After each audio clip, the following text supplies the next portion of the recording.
علیکم ورحمۃ اللہ وبرکاتہ۔ الحمد للہ والصلاة والسلام علی رسول اللہ۔ باب قول اللہ تعالی وَأَيُّوبَ إِذْ نَادَى رَبَّهُ أَنِّي مَسَّنِيَ الضُّرُّ وَأَنْتَ أَرْحَمُ الرَّاحِمِينَ۔ یہ باب ہے اللہ تعالیٰ کے اس فرمان کے بارے میں، اور ایوب جب اس نے آواز دی اپنے رب کو، مجھے تکلیف نے چھوا ہے اور تو رحم کرنے والوں میں سب سے بڑھ کر رحم کرنے والا ہے۔ ارکض اس کا معنی ہے اضرب، تو مار۔ یرکضون اس کا معنی ہے یعدون، تیز دوڑنا، ایڑی لگانا۔ امام بخاری کہتے ہیں ہمیں بیان کیا عبداللہ بن محمد الجعفی نے، وہ کہتے ہیں ہمیں بیان کیا عبد الرزاق نے، وہ کہتے ہیں ہمیں خبر دی معمر نے حمام سے، وہ ابو ہریرہ رضی اللہ عنہ سے، وہ اللہ کے نبی صلی اللہ علیہ وسلم سے۔ بینما ایوب یغتسل عریانا، اس دوران کے ایوب غسل کر رہے تھے بغیر کپڑوں کے۔ خر علیہ رجل جراد من ذہب، ان کے اوپر سونے کی ٹڈیوں کی پوری ایک جو ہے وہ جماعت، یعنی کہ بارش ہو گئی۔ فجعل یحثی فی ثوبہ فناداہ ربہ، وہ اسے اپنے کپڑے میں اکٹھا کرنے لگے، اللہ تعالیٰ نے ان کو آواز دی، یا ایوب الم اکن اغنیتک عما تری، اے ایوب جو تو کام کر رہا ہے، جو تو دیکھ رہا ہے، کیا میں نے تجھے اس سے بے پرواہ نہیں کر دیا ہوا مال دے کر؟ قال بلا یا ربی ولکن لا غنی لی عن برکتک، کیوں نہیں اے میرے رب، لیکن تیری برکت سے تو کسی کو بے پرواہی نہیں ہو سکتی۔ ایوب علیہ السلام اللہ کے عظیم نبی تھے، بہت لمبا زمانہ بیماری کے اندر گزارا۔ وہ زمانہ کتنا ہے؟ ایک روایت ہے جس کو بعض اہل علم حسن کہتے ہیں، واللہ عالم بالصواب، وگرنہ اکثر اہل علم تو اس کو ضعیف ہی کہتے ہیں۔ اس میں یہ ہے کہ 18 سال بیماری میں رہے، لیکن یہ روایت میں نے عرض کر دی کہ حتمی طور پر ثابت نہیں ہے۔ بعض اہل علم نے اس کو حسن کہا، اکثر اہل علم اس کو ضعیف کہتے ہیں۔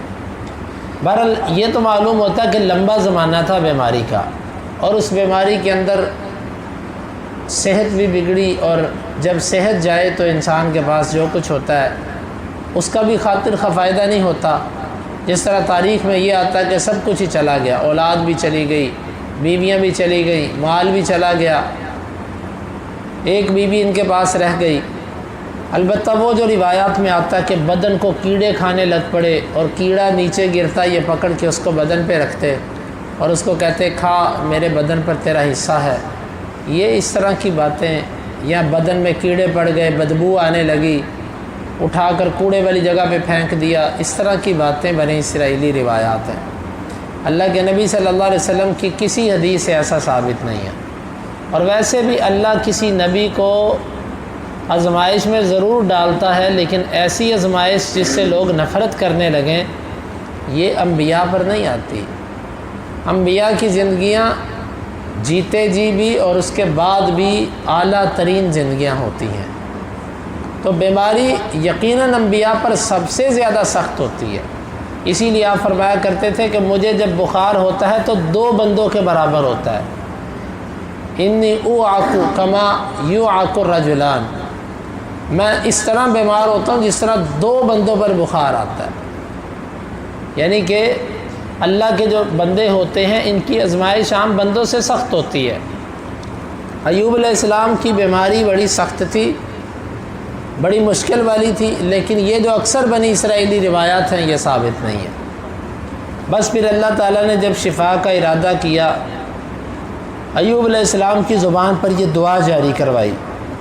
اب آپ دیکھیں، ہم کہتے ہیں اللہ اتنی دیر ہو گئی ہے تجھے پکارا ہے، تو ہماری پکار سنتا ہی نہیں۔ اللہ سنتا ہے، اس کے جواب دینے کا ایک وقت ہے۔ اگر تاریخی روایت کو دیکھیں تو 18 سال بعد ایوب علیہ السلام کو شفا ملی، 18 چلے ہم 18 نہیں لیتے، ظاہر وہ بیماری جو تھی 2-4 دنوں کی تو نہیں تھی، یہ تو سمجھ آتی ہے کہ 2-4 دنوں کی بیماری نہیں تھی۔ اتنا لمبا عرصہ بیمار رہے، ایک تو صبر کیا اور دوسرا جب رب کو پکارا پھر اس کی مدد آنے کا انتظار کیا۔ ہم یہ کہتے ہیں کہ ہاتھ اٹھائے ہیں، ہاتھ نیچے نہ آئیں اور میرا کام ہونا چاہیے۔ جب وہ کام نہیں ہوتا پھر ہم کہتے ہیں اللہ ہماری نہیں سنتا۔ اللہ کے بندو، اللہ تو رب ہے، وہ نبیوں کو سال ہا سال ان کی دعاؤں کو قبول کرنے کے بعد رکھ دیتا ہے کہ فلاں موقع پر جا کر ان کی یہ ضرورت پوری کروں گا۔ تو ہمیں یہاں سے یہ تعلیم ملتی ہے صبر، جو انبیاء کا طریقہ تھا، ناشکری نہیں کی۔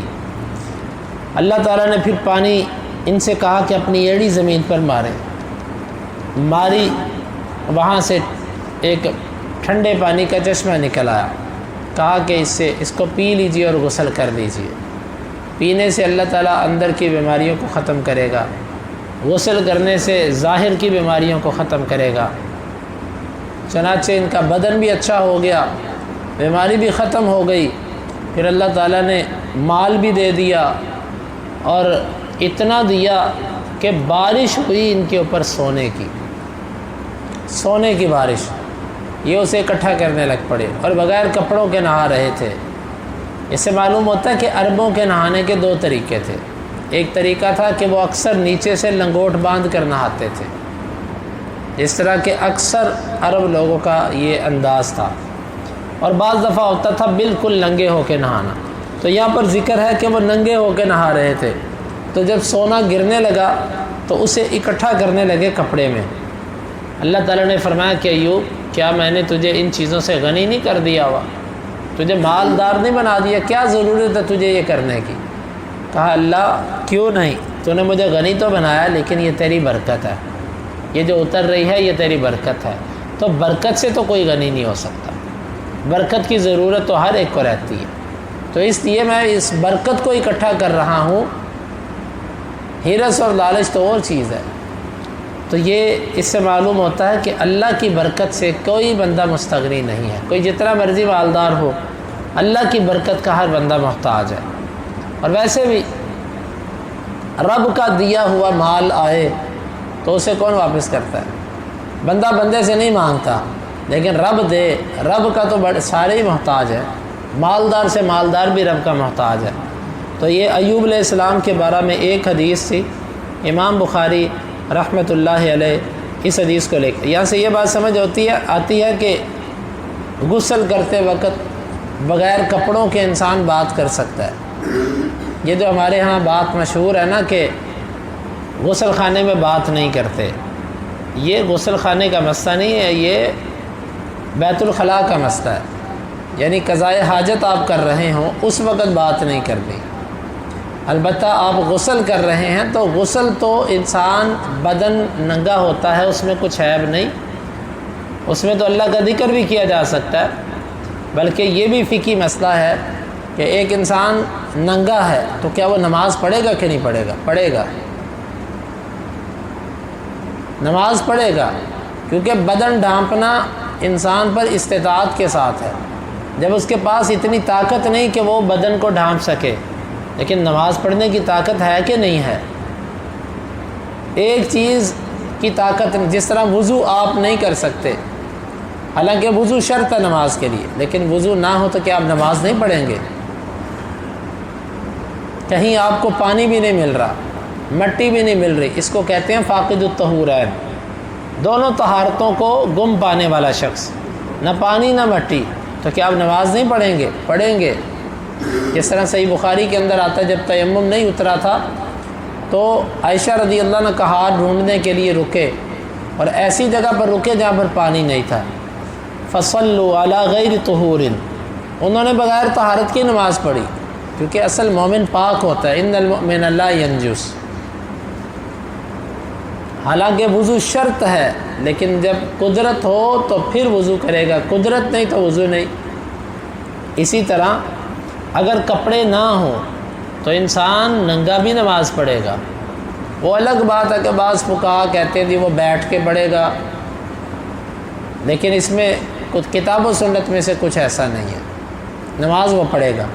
تو ننگے جب نماز پڑھی جا سکتی ہے تو ضرورت کے تحت بیت الخلاء میں یعنی غسل کرتے ہوئے بات بھی کی جا سکتی ہے۔ جس طرح اللہ کے نبی صلی اللہ علیہ وسلم نہا رہے تھے تو دروازے سے، باہر کے دروازے سے آپ کی چچا زاد بہن علی رضی اللہ عنہ کی بہن ام ہانی آئیں۔ آپ نے فرمایا کہ من کون ہے؟ اس نے کہا ام ہانی۔ آپ نے فرمایا مرحبا بام ہانی، ام ہانی کو خوش آمدید، آپ غسل کر رہے ہیں۔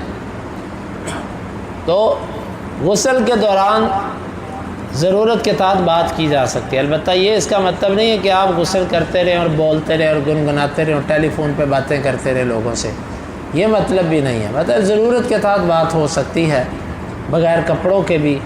البتہ بیت الخلاء کے دوران بات کرنا یعنی قضاء حاجت کے وقت بات کرنا، اس کے بارے میں حدیث کے اندر آتا ہے ان اللہ یمقت علی ذلک، اللہ تعالیٰ اس بندے پر ناراض ہوتا ہے جو قضاء حاجت کے دوران بات کرتا ہے۔ وہ ایک کبھی عمل ہوتا ہے کہ بدن سے غلاظت نکل رہی ہے اور یہ باتیں کر رہا ہے، بدبو پھیل رہی ہے اور یہ باتیں کر رہا ہے، وہ ایک ناپسندیدہ چیز ہے۔ اللہ رب العالمین سے دعا ہے وہ ہمیں ان احادیث کو سمجھنے کی اور ان کے تقاضوں کو پورا کرنے کی توفیق عطا فرمائے۔ اللہم انفعنا بما علمتنا وعلمنا ما ينفعنا وزدنا علما وآخر دعوانا ان الحمد للہ رب العالمین۔ حدیث نمبر 3391۔